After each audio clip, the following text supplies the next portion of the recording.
ನಮಸ್ಕಾರ ಸ್ನೇಹಿತರೆ, ಡಿಜಿಟ್ ಕನ್ನಡಕ್ಕೆ ಸ್ವಾಗತ. ನಾನು ರವಿ. ಸ್ನೇಹಿತರೆ, ಇವತ್ತು ನಾವು ಮೋಟೋರೋಲಾ ಕಂಪನಿಯ ಹೊಸ ಮತ್ತು ಲೇಟೆಸ್ಟ್ ಮೊಬೈಲ್ ಫೋನ್ ಬಗ್ಗೆ ಮಾತನಾಡೋಣ. ಹಲವಾರು ನಮ್ಮ ವೀಕ್ಷಕರು ಸ್ನೇಹಿತರೆ ಮೋಟೋ G7 ಪವರ್ ಈ ಒಂದು ಸ್ಮಾರ್ಟ್ಫೋನ್ ಬಗ್ಗೆ ಮಾಹಿತಿ ಕೇಳಿದರು. ಈಗ ನಾನು ಅದನ್ನು ನಿಮ್ಮ ಮುಂದೆ ತರ್ತಾ ಇದ್ದೀನಿ ಸ್ನೇಹಿತರೆ. ನಡೀರಿ ಅದರ ಒಂದು ಲುಕ್ ತಗೊಳ್ಳೋಣ. ಮೋಟೋರೋಲಾ ಈ ವರ್ಷದ ಮೊಬೈಲ್ ವರ್ಲ್ಡ್ ಕಾಂಗ್ರೆಸ್ 2019ರಲ್ಲಿ ಮೋಟೋ G7 ಪವರ್ ಸ್ಮಾರ್ಟ್ಫೋನ್ನ ಹೊರತಂದಿತ್ತು.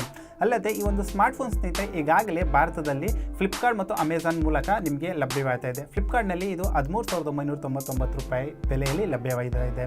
ಸೊ ಈ ಒಂದು ಫೋನ್ನ ನೀವು ಖರೀದಿಸಲು ಇಷ್ಟಪಟ್ಟರೆ ಈ ಒಂದು ವಿಡಿಯೋದಲ್ಲಿ ಈ ಫೋನನ್ನು ನೋಡಿ ನಂತರ ಇದರ ಒಂದು ವಿಡಿಯೋವಿನ ಒಂದು ಡಿಸ್ಕ್ರಿಪ್ಷನ್ ಕೊಟ್ಟಿರುವಂತಹ ಒಂದು ಲಿಂಕ್ ಮೇಲೆ ಕ್ಲಿಕ್ ಮಾಡಿ ಈ ಒಂದು ಫೋನ್ನ ನೀವು ಖರೀದಿಸ್ಕೊಬಹುದು.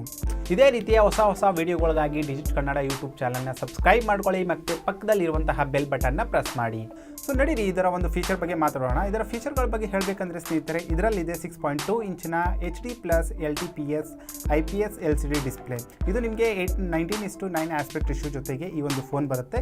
ಇದರ ಪ್ರೊಟೆಕ್ಷನ್ಗಾಗಿ ಗೊರಿಲ್ಲಾ ಗ್ಲಾಸ್ ವರ್ಷನ್ 3 ಹೊಂದಿದ್ದು, ಅಲ್ಲದೆ ಇದರ ಡಿಸ್ಪ್ಲೇಯಲ್ಲಿ ನಿಮಗೆ ಹಳೆಯ ಮಾದರಿಯ ನಾಚ್ ಡಿಸ್ಪ್ಲೇಯೊಂದಿಗೆ 8 ಮೆಗಾಪಿಕ್ಸೆಲ್ f2.2 ಅಪೇಚರ್ನೊಂದಿಗೆ ಸೆನ್ಸರ್ ನೀಡುತ್ತದೆ. ಇದರ ನಾಚ್ ಡಿಸೆಂಟ್ ಮತ್ತು ಆಕರ್ಷಕವಾಗಿದ್ದು, ಇದರ ಕೆಳಭಾಗದಲ್ಲಿ ಆಡಿಯೋ ಮೈಕ್ ಮತ್ತು USB Type-C ಪೋರ್ಟ್ ಅನ್ನು ಸಹ ಈ ಒಂದು ಫೋನ್ ಹೊಂದಿದೆ.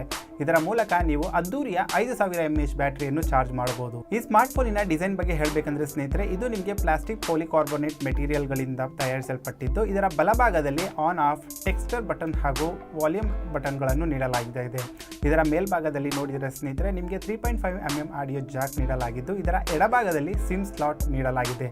ಅಲ್ಲದೆ ಇದರಲ್ಲಿ ನಿಮಗೆ ಮೈಕ್ರೋ SD ಕಾರ್ಡ್ ಸಹ ಬಳಸಲು ಸ್ಲಾಟ್ ನೀಡಲಾಗಿದ್ದು, 512 GB ವರೆಗೂ ನೀವು ಮೈಕ್ರೋ SD ಕಾರ್ಡ್ನ ಬಳಸಿಕೊಂಡು ವಿಸ್ತರಿಸಬಹುದು. ಇದರ ಹಿಂಭಾಗದಲ್ಲಿ ನಿಮಗೆ 12 ಮೆಗಾಪಿಕ್ಸೆಲ್ನ f2.2 ಅಪೇಚರ್ ಜೊತೆಗೆ ಬರುತ್ತದೆ. ಇದರಲ್ಲಿ ಸ್ನೇಹಿತರೆ ಸ್ಲೋ ಮೋಷನ್ ಮತ್ತು 4K ವಿಡಿಯೋಗಳನ್ನ ನೀವು ಸೆರೆ ಹಿಡಿಯಬಹುದು. ಇದರ ಕೆಳಭಾಗದಲ್ಲಿ ನೋಡಬೇಕಂದ್ರೆ ಸ್ನೇಹಿತರೆ ನಿಮಗೆ LED ಫ್ಲಾಶ್ ಲೈಟ್ ಸಹ ನೀಡಿದ್ದು, ನಿಮಗೆ ಮೋಟೋರೋಲಾದ ಲೋಗೋದೊಂದಿಗೆ ಇದರಲ್ಲಿ ನಿಮಗೆ ಫಿಂಗರ್ ಪ್ರಿಂಟ್ ಸೆನ್ಸರ್ ಸಹ ಬರುತ್ತದೆ. ಇದರ ಸಾಫ್ಟ್ವೇರ್ ಬಗ್ಗೆ ಹೇಳಬೇಕಂದ್ರೆ ಸ್ನೇಹಿತರೆ, ಇದು ನಿಮಗೆ ಭಾರತದಲ್ಲಿ 4 GB RAM ಮತ್ತು 64 GB ಸ್ಟೋರೇಜಿನ ಒಂದು ವೇರಿಯಂಟಲ್ಲಿ ಮಾತ್ರ ಬರುತ್ತೆ. ಸೊ ಅಲ್ಲದೆ ಇದರಲ್ಲಿ ಸ್ನೇಹಿತರೆ ಕ್ವಾಲ್ಕಾಮ್ ಸ್ನ್ಯಾಪ್ಡ್ರ್ಯಾಗನ್ 632 ಚಿಪ್ಸೆಟ್ಟನ್ನು ಈ ಒಂದು ಫೋನ್ ಹೊಂದ್ಕೊಂಡಿದೆ. ಅದು ಬಿಟ್ಟು ಇದು ನಿಮಗೆ Android 9.0 out of the box ನಡೆಯುತ್ತದೆ. ಸೊ ಸ್ನೇಹಿತರೆ ನೋಡಿದ್ರಲ್ಲ, ಇದು ಮೋಟೋರೋಲಾ ಕಂಪನಿಯ ಮೋಟೋ G7 ಪವರಿನ ಒಂದು ಫಸ್ಟ್ ಲುಕ್ ಮತ್ತು ಇದು ಹ್ಯಾಂಡ್ಸ್ ಆನ್ ಆಗಿರುತ್ತೆ. ಸೊ ಈ ಒಂದು ವಿಡಿಯೋ ಬಗ್ಗೆ ಸ್ನೇಹಿತರೆ ನೀವೇನಂತೀರಾ ಒಂದು ಅನಿಸಿಕೆ ಅಥವಾ ನಿಮ್ಮ ಒಂದು ಅಭಿಪ್ರಾಯಗಳನ್ನ ನೀವು ನನಗೆ ಕಮೆಂಟ್ ಮಾಡಿ ತಿಳಿಸ್ಬೋದು. ಸೊ ಇದೇ ರೀತಿಯ ಒಂದು ವಿಡಿಯೋಗಳಿಗಾಗಿ ನೀವು ಡಿಜಿಟ್ ಕನ್ನಡ ಯೂಟ್ಯೂಬ್ ಚಾನಲ್ನ ಸಬ್ಸ್ಕ್ರೈಬ್ ಮಾಡ್ಕೊಳ್ಳಿ ಮತ್ತು ಫೇಸ್ಬುಕ್ಕಲ್ಲಿ ನೀವು ಫಾಲೋ ಮಾಡ್ತಾರೆ. ಧನ್ಯವಾದ.